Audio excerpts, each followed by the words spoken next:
প্রিয় ছাত্রছাত্রী, করোনা পরিস্থিতির কারণে আমরা অনলাইন ক্লাস নেওয়া শুরু করেছি। আজকে ইংরেজি বিষয়ে আমি মোহাম্মদ মোমেন আলী, সহকারী অধ্যাপক, দেবগঞ্জ সরকারি কলেজ। তোমরা জানো তোমাদের সিলেবাসে কী কী আছে, তার মধ্যে একটা আইটেম হচ্ছে ট্রান্সফরমেশন অফ সেন্টেন্সেস, অর্থাৎ বাক্যের রূপান্তর, পরিবর্তন। সিম্পল সেন্টেন্সকে কম্পাউন্ড করা বা কম্পাউন্ড সেন্টেন্সকে সিম্পল করা, অর্থাৎ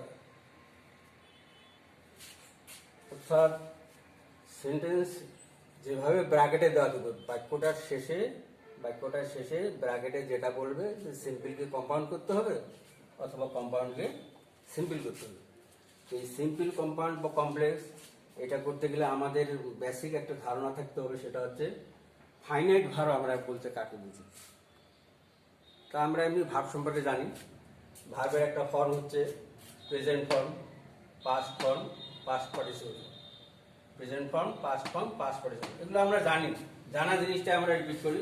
do, did, done, go, went, gone, eat, had, eaten, buy, bought, catch, caught, make, made. এই যে এখানে একটা ইন্টারেস্টিং জিনিস আছে, বাই, বট, দুইটা বানান তো একই। এখানে ক্যাশ, কট, দুইটা বানান একই।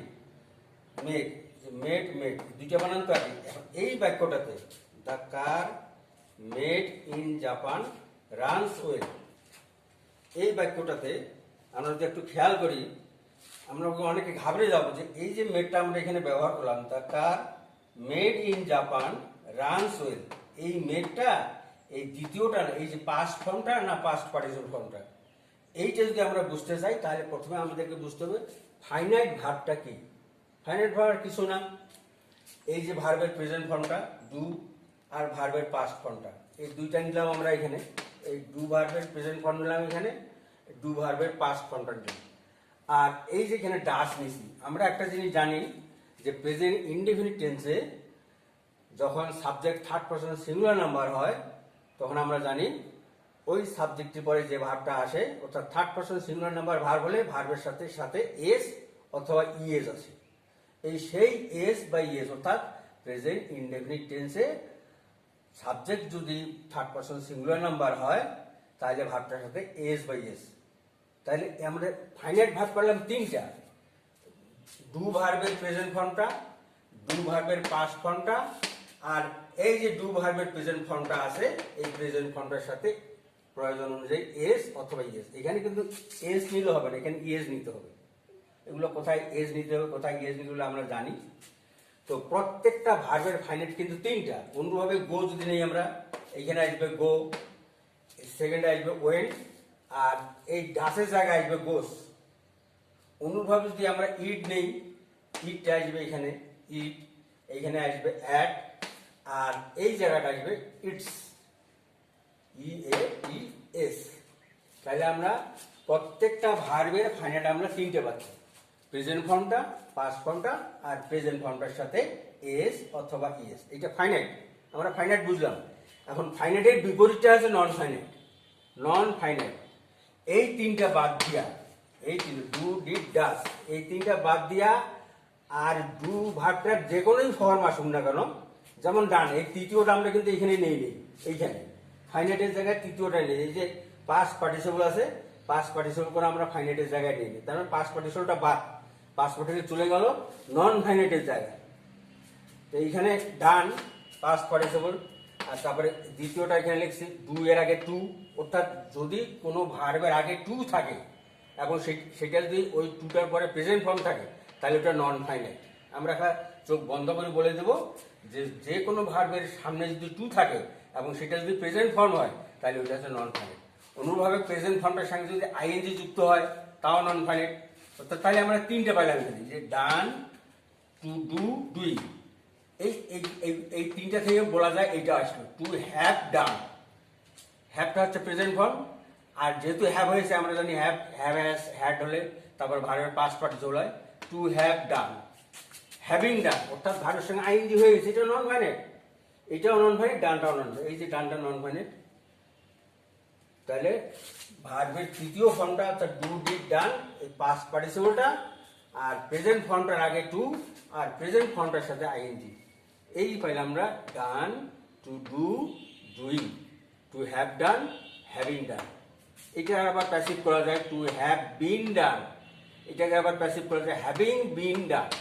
তো যাই হোক আমরা এই তিনটায় মনে রাখতে পারি, ডান, টু ডু, ডুইং, তাহলে আমরা বুঝতে পারবো যে কোনটা ফাইনাইট কোনটা নন ফাইনাইট। অনুভাবে যে আমরা যদি সাপোজ মেঘটাকে নিই, মেঘ, এইখানে আসবে মেঘ, এই ডিডের জায়গায় আসবে মেঘ, আর এই তৃতীয় মেঘটা কিন্তু এই জায়গায় আসবে না, এখানে আসবে এই যে মেঘ, এখানে হবে এক্স এস, মেক্স। অনুরূপভাবে এই তৃতীয়টা যাবে এই জায়গায়, আর এই টু ডু এর জায়গায় হবে টু মেক, আর এইখানে আসবে মেকিং, আর এইখানে আসবে টু হ্যাভ মেড, এই তৃতীয়টা, আর এখানে হ্যাভিং মেড। এই যে আমরা ফাইনাইট আর নন ফাইনাইট বুঝলাম। এখন আমরা জানি অর্থ অনুযায়ী বাক্য তিন প্রকার: assertive sentence, interrogative sentence, optative sentence, exclamatory sentence আর ইন্টারোগেটিভ সেন্টেন্স। পাঁচ প্রকার: assertive, interrogative, imperative, optative, exclamatory. আর গঠন অনুসারে হচ্ছে তিন প্রকার। গঠন অনুসারে বাক্য তিন প্রকার: সিম্পল সেন্টেন্স, কম্পাউন্ড সেন্টেন্স আর কমপ্লেক্স সেন্টেন্স। এই যে একটু আগে বললাম যে এই যে এখানে আমরা the car made in Japan runs well, এই সেন্টেন্সটা সিম্পলি আছে না কম্পাউন্ডে আছে না কমপ্লেক্সে আছে। যদি আমরা সিম্পলের সংজ্ঞা, কম্পাউন্ডের সংজ্ঞা আর কমপ্লেক্সের সংজ্ঞাটা যদি আমরা খেয়াল করি, তাহলে আমরা ইজিলি এটা বের করতে পারবো। কি লিখছি সিম্পল সেন্টেন্সের সংজ্ঞাটা কি লিখছি? এই জাতীয় সেন্টেন্সে কেবলমাত্র একটি সাবজেক্ট ও একটি ফাইনাইট ভার্ব থাকে। ফাইনাইট কথাটা কিন্তু মনে রাখতে হবে, ফাইনাইট ভার্ব থাকে, একটি মাত্র ফাইনাইট ভার্ব থাকে। ফাইনাইট ভার্ব কি? এই যে ডু, ডিড, ডাস। যদি গো নেই, গো, ওয়েন্ট, গোস। যদি প্লে নেই, play, plate, place. Finite verb একটা, সিম্পল সেন্টেন্সে ফাইনাইট একটা থাকবে। নন ফাইনাইট কয়টা থাকে তাতে কোনো যায় আসে না, আমরা দেখবো ফাইনাইট কয়টা আছে। যদি ফাইনাইট একটা থাকে তাহলে ওটা সিম্পল সেন্টেন্স, আর যখন ফাইনাইট একটার বেশি হয়ে যাবে তখন ওটা সিম্পল সেন্টেন্স নয়, ওটা সিম্পল সেন্টেন্স নয়। এবার দ্বিতীয়টা, যেমন এখানে উদাহরণ লিখছে I saw him playing, I saw him playing. আইটা সাবজেক্ট, সাবজেক্ট এক, সটা ফাইনাইট ভার্ব, সি এর পাস্ট টেন্স স, হিম প্লেইং, আইএনজি আছে, এই যে আইএনজি নন ফাইনাইট। তা নন ফাইনাইট থাক আর না থাক তাতে কোনো যায় না, এখানে ফাইনাইট কয়টা আছে? একটা, অর্থাৎ এটা সিম্পল সেন্টেন্স। আবার finishing the work, he went home to take rest. Finishing ING আছে, এটা নন ফাইনাইট। আবার এই যে টু টেক রেস্ট, এটাও নন ফাইনাইট। তা নন ফাইনাইট থাক, এই ফাইনাইট কয়টা আছে এখানে? হি ওয়েন্ট, ওয়েন্টটা ভার্বের পাস্ট পার্টিসিপল, এটা ফাইনাইট, সাবজেক্ট একটা ফাইনাইট, এইটা আছে একটা, যেহেতু ফাইনাইট এটা একটা সিম্পল সেন্টেন্স। এইটা সিম্পল সেন্টেন্স আমরা পেলাম। এবার কম্পাউন্ড সেন্টেন্স। কম্পাউন্ড সেন্টেন্স কি থাকবে? কমপক্ষে, কমপক্ষে মানে কম করে, যদি চারটে আছে কমে নিলাম তিনটা, তিনটা আছে কমে নিলাম দুইটা, দুইটা কমে নিলাম একটা, যখন একটা হবে তখন আর ওটা কম্পাউন্ড হবে না। কমপক্ষে দুইটা সাবজেক্ট থাকবে, দুইটা ফাইনাইট ভার্ব থাকবে, দুইটা ফাইনাইট। অর্থাৎ একটার বেশি যখন ফাইনাইট ভার্ব হবে তখন ওটা আর সিম্পল থাকবে না, তখন ওটা হয় কম্পাউন্ড হবে না হয় কমপ্লেক্স হবে। তো এখানে আমরা লিখছি যে এ জাতীয় বাক্যে কমপক্ষে দুটি সাবজেক্ট, দুটি ফাইনাইট ভার্ব এবং কম্পাউন্ডের চিহ্ন। কম্পাউন্ডের চিহ্ন অনেক সময় কোঅর্ডিনেটিং চিহ্ন বলা হয়, and, but, or else, either, either or, নর, নেইদার, নেইদার নর, neither nor, not only but also, both and, so, yet, still, therefore, hence, and so. এই and এরপরে and so and hence and therefore and still and therefore এগুলা থাকতে পারে। আর এই যে চিহ্নটা, এটাও কিন্তু কম্পাউন্ডের চিহ্ন, এই যে চিহ্নটা দিলাম এটাও কম্পাউন্ডের চিহ্ন। ইত্যাদির যে কোনো একই, যদি ফাইনাইট দুইটা থাকে তাহলে চিহ্ন থাকবে একটা, আর ফাইনাইট যদি তিনটা থাকে তাহলে চিহ্ন থাকবে দুইটা। অর্থাৎ জয়টা ফাইনাইট থাকবে, চিহ্ন তার চেয়ে একটা কম থাকবে। তাহলে আমরা বাক্য একটা যেমন দেখি, এখানে হি ইজ পুয়ার, এখানে হিটা সাবজেক্ট, ইজটা হচ্ছে ফাইনাইট ভার্ব 1, আবার হি সাবজেক্ট 2, ইজটা ফাইনাইট ভার্ব, আর এই যে বারটা হচ্ছে চিহ্ন, কম্পাউন্ডের চিহ্ন। তাহলে আমরা দেখলাম ফাইনাইট ভার্ব একটা, এই যে ইজ একটা, এই একটা ইজ, দুইটা ফাইনাইট হয়ে গেল। এই যে একটা সাবজেক্ট, এই একটা সাবজেক্ট, দুইটা দ্বিতীয় শর্তটা পূরণ করলো। আর তৃতীয় শর্ত চিহ্ন, এই যে চিহ্নটা আছে, অর্থাৎ তিনটা শর্ত। একটা সেন্টেন্স কম্পাউন্ড বা কমপ্লেক্স হতে গেলে তিনটা শর্ত পূর্ণ করতে হবে। প্রথম শর্ত হচ্ছে ফাইনাইট থাকতে হবে কমপক্ষে দুইটা। তো ফাইনাইট এসে ইজ, এই যে ইজ, দুইটা ফাইনাইট, একটা শর্ত পূরণ হলো। আর একটা শর্ত কি, দুইটা সাবজেক্ট, এই যে হি একটা সাবজেক্ট, এই যে হি একটা সাবজেক্ট, দুইটা সাবজেক্ট। আর তৃতীয় শর্ত কি, একটা চিহ্ন, এই যে বাটা চিহ্ন। তিনটা শর্ত পূরণ হলো, অতএব এটা কম্পাউন্ড সেন্টেন্স। পরে এবার আসি আমরা কমপ্লেক্স সেন্টেন্স। এই জাতীয় সেন্টেন্সও কমপক্ষে দুটি সাবজেক্ট ও দুটি ফাইনাইট ভার্ব। তার মানে এই দুইটা শর্ত একই, কম্পাউন্ড এবং কমপ্লেক্সের দুইটা শর্ত একই। এখানেও দুইটা সাবজেক্ট, দুইটা ফাইনাইট ভার্ব, কমপ্লেক্সও দুইটা সাবজেক্ট, দুইটা ভার্ব। কিন্তু পার্থক্য কোথায়? পার্থক্য হচ্ছে চিহ্নের ক্ষেত্রে। কমপ্লেক্সের চিহ্ন কি? As, as, if, as if, though, although. although, as though, till, until, unless, lest, after, before, আর WH। WH অর্থাৎ who, which, when, why, whom এবং এইটা how। আমরা W আর H লিখছি, অর্থাৎ এই অক্ষরটা প্রথমে থাকবে, তারপরে who অথবা whose অথবা when অথবা where ইত্যাদি। আর এইটা একটু ব্যতিক্রম, এখানে ডাব্লুটা পরে, এইচটা আগে। হাউ, এইটাও এই হু এর মধ্যে পড়ে, এই যে WH এর মধ্যে পড়ে, এই WH এর মধ্যে এটাও পড়ে। তাহলে আমরা কম্পাউন্ডে পেলাম কি, কমপ্লেক্সে পেলাম কি? কমপ্লেক্সে পেলাম যে চিহ্নগুলা, এইখানে কম্পাউন্ডের চিহ্নগুলো হচ্ছে এই যে অ্যান্ড, বাট, অর। আর কমপ্লেক্সের চিহ্ন হচ্ছে as, as, if, as if ইত্যাদি, এই যে তারপর WH ইত্যাদি, যে কোনো একটি থাকবে।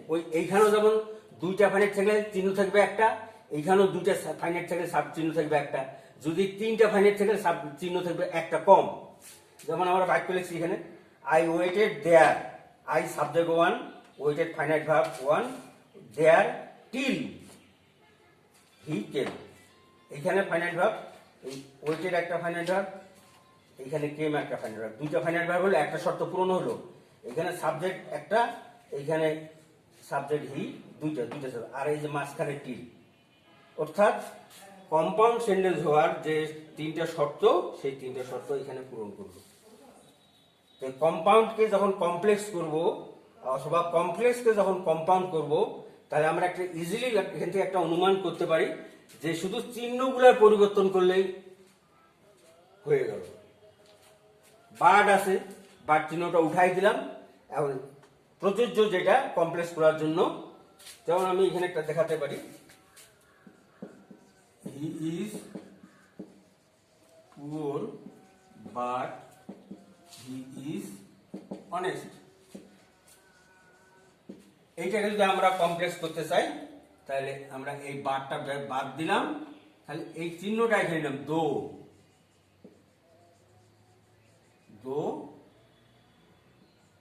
হি ইজ পুয়ার, এখানে একটা কমা দিতে হবে, যেহেতু এই কমপ্লেক্সের চিহ্নটা আগে চলে গেল। এই কমপ্লেক্স চিহ্ন আগে হলে প্রথম অংশটার পরে কমা দিতে হয়, দো he is poor he is honest. তাহলে এখানে আমাদেরকে কোনো চেঞ্জ করতে হলো না, he is poor he is honest, কোনো চেঞ্জ করতে হলো না, শুধু চিহ্ন। অর্থাৎ এখান থেকে বোঝা যাচ্ছে এখানেও দুইটা সাবজেক্ট, কম্পাউন্ডের কমপ্লেক্সও দুইটা সাবজেক্ট, কম্পাউন্ডেও দুইটা ফাইনাইট ভার্ব, কমপ্লেক্সও দুইটা ফাইনাইট ভার্ব। এখানে কম্পাউন্ড করলে কম্পাউন্ডের চিহ্ন, আর কমপ্লেক্স করলে কমপ্লেক্সের চিহ্ন।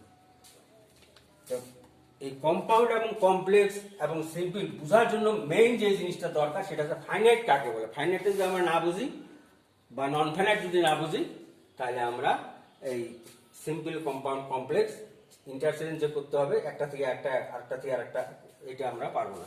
এখন আমরা এই বাক্যটা, the car made in Japan runs well. এইখানে আমরা দেখতেছি দি কার সাবজেক্ট পাইলাম, ধরে নিলাম এটা ফাইনাইট, এটা ধরে নিলাম যে এটা ফাইনাইট, তাহলে এটা একটা ফাইনাইট, তাহলে ধরলাম দুইটা ফাইনাইট হলো। তাহলে দুইটা ফাইনাইট হলে দুইটা সাবজেক্ট লাগবে, দুইটা ফাইনাইট হলে দুইটা সাবজেক্ট লাগবে। আচ্ছা ধরলাম এটা সাবজেক্ট, এখানে এটা একসাথে দুইটা সাবজেক্ট।